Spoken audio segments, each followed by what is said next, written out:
This is Family Time 101. We are in the triple digits.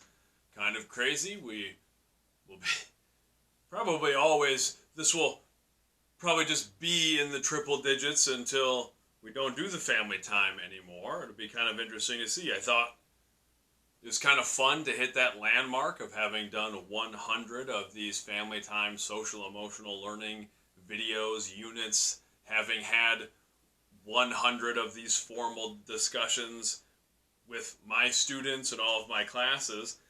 And then I was thinking about that, like hitting the 4-digit mark, meaning 1,000 family times, and I was like, wow, okay, I do the family time curriculum with the school year. So we usually, the last couple of years, we've gotten, I think, 36 in. School year's about 40 weeks with the students, and we don't always do it if it's a short week for a spring break or winter break, those sorts of things. And if we keep the pace of 36 a year, I think we're about 25 years away from hitting 1,000. I don't know if it'll go that far, but who knows? Maybe that will be the goal. Maybe if I do 1,000 of these, by the end, I'll get better at them. Who knows? So that's kind of thought that was interesting. We're in the triple digits, so we're going to be in the triple digits for a long, long time. But this is Family Time 101, and we're talking about social situations. For our social emotional learning competencies, we're back to relationship skills. And relationship skills are difficult. It's something that we talk about in class all the time, and my students tend to realize that our social interactions have changed a lot, really over the last couple of generations, but even the last generation, it's changed a lot with social media, with our constant connectedness. And I am not a person who's against social media, who's against cell phones, who's against the connectedness. That's the world we live in now. And I think it's so important to address how we still maintain relationships, how we still develop social skills in our contemporary environment. In an environment that has changed a lot in a short amount of time and will continue to change very rapidly. So we're talking about relationship skills, and the first thing we're going to discuss in class, I'm going to ask my students to identify social situations they find challenging. And a lot of my students have brought this up, especially because we're able to so readily communicate via digital means, which can be a very good thing. I like being able to connect with friends that live great distances from me. I like being able to communicate with people on Zoom. I like being able to shoot somebody a text. I like all of those things. I even like the connectedness of a lot of the social media applications. Those things are great if we're controlling them and they're not controlling us. But because we spend so much of our time in those digital arenas with our communication, a lot of my students have brought up struggles they have with face-to-face social situations, with things like social anxiety. That's something that warrants addressing. Part of it is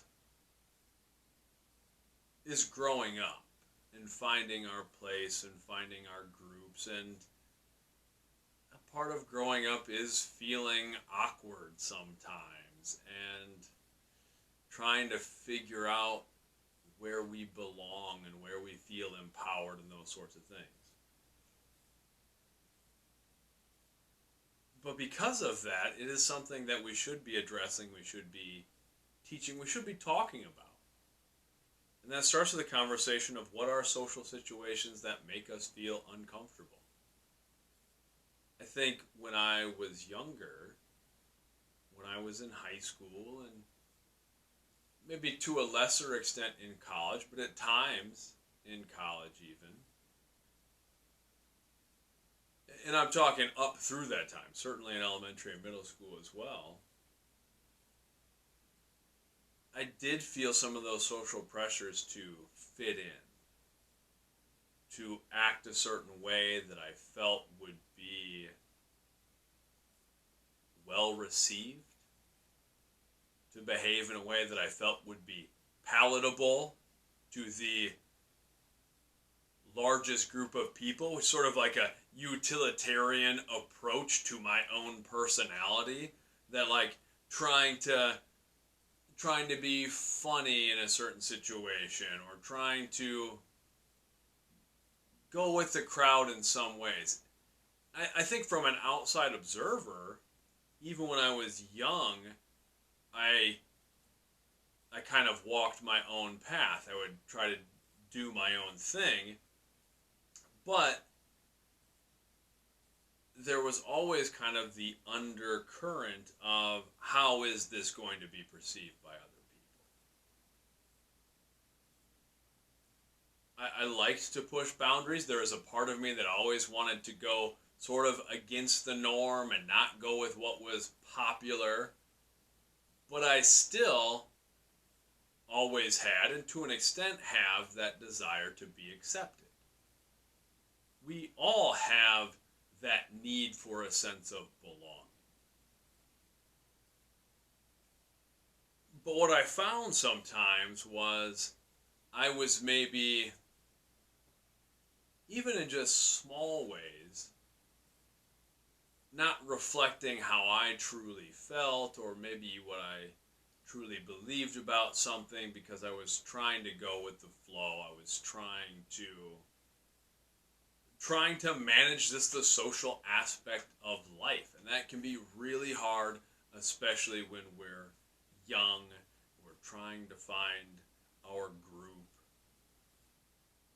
And I don't know that, I don't think it ever really truly 100% goes away. There are still times where I feel like I don't fit in with certain social situations. I have gotten more comfortable in just not fitting in with some social situations. I've gotten much more comfortable as an adult just sort of being myself, dressing how I want to dress, acting how I want to act, liking the things that I like, regardless of anyone else's opinion about those things. But I still have times where I just feel awkward in social situations.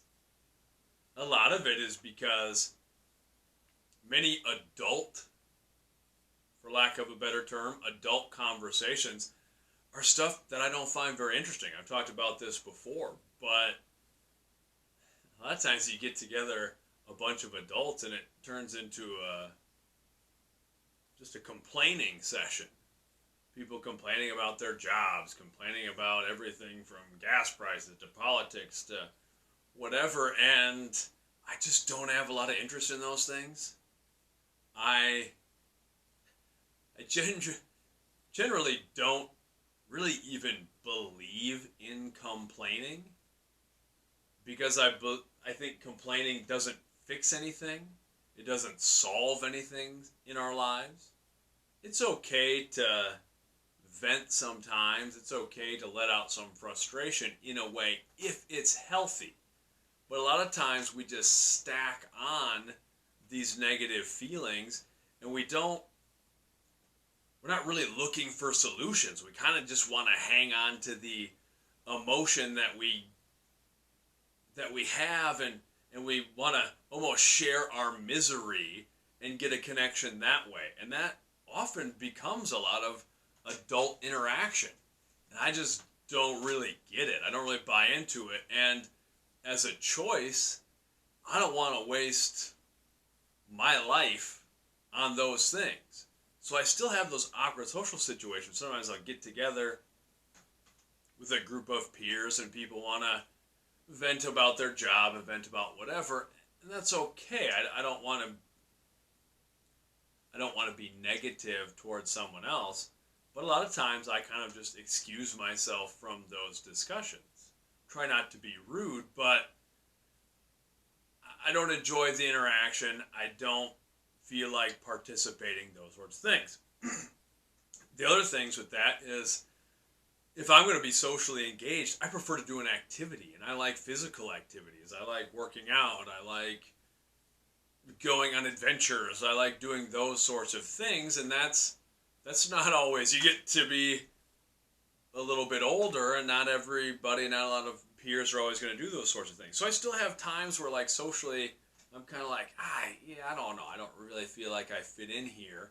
And it's been a long process trying to come to grips with that and be okay with that. And just be okay with, and sort of embracing that, like, okay, I maybe am an oddball in some of these things, but that's what makes me who I am. And the people with whom I am close, my family and my friends who I really care about, who I know really care about me, they like me because of who I am. And it took me a long time to realize that the people I am most drawn to tend to be the people who are unabashedly themselves, who are just true to who they are, what they believe, that are originals. And I kind of realized, like, I'm drawn to that. I think other people are drawn to that too. So I can be myself, and that can be interesting, and that can be enough. And I feel like that has given me a leg up in a lot of social situations. That being said, the other thing I want my students to consider this week are, what are some things that help you feel comfortable in social situations? And if you really struggle with social anxiety, maybe you haven't found anything yet that helps you feel more comfortable in a social situation. But that's why we want to start talking about it. I want to give you some things, or I want to help you find some things that'll help you feel more comfortable in your social interactions. And it could be a lot of different things. Sometimes it's just finding the right group of people to connect with. Sometimes it's, I remember, and I still do this a little bit, I feel like in a social situation, especially a new social situation, if I'm interacting with a bunch of people I don't know really well, I like to be kind of a conversation filler, especially when I was like in high school and college. I like to hang around some people who are good conversation starters, who could get the ball rolling with anyone. And then I felt I was pretty good at jumping in, throwing in a quip here, telling a story. But I feel socially I am much better once I get to know someone. I feel that way even as a teacher, that I'm much better once I have worked with someone for a long period of time, once we've established a relationship. And that just takes time. So something that helps me is realizing that, like, oh, this is a bit of a process, that it takes time, that it's going to maybe... I've spoken at different things, and there's sometimes I struggle with that a little bit, not just with the nerves of, like, speaking to a new group of people, but kind of like, well, how do I try to button down everything that I want to say into this short thing? I feel like I'm much better in the long term. So I kind of have to come to grips with that a little bit. They're like, okay, well, I'm just going to be true to my message, be true to what I do, and kind of keep plugging along, and hopefully it continues to connect and build and those sorts of things. So there's a lot of other things we could talk about. We're going to have that discussion this week. But I want all of you thinking about social situations. And when do you feel uncomfortable? What are things that help you feel comfortable? Because we still, human beings, we are social creatures. That is why we gravitate to things like social media. That's why we belong to teams and groups and organizations, we need a sense of belonging, a sense of connection. We fill it in different ways, and some of us have different levels of that need, but it's there. And I want all of you to be as comfortable connecting with people as possible so that you can share yourself. I've said it many times, but whatever you have is there for a reason. Your dreams, your goals, your skills, you have something to offer, and it was given to you so you could put it into the world and share it with other people. And that's a social thing. That's the social interaction at its best, when we're sharing a bit of ourselves and using it to lift up and empower others. Until next time, much love.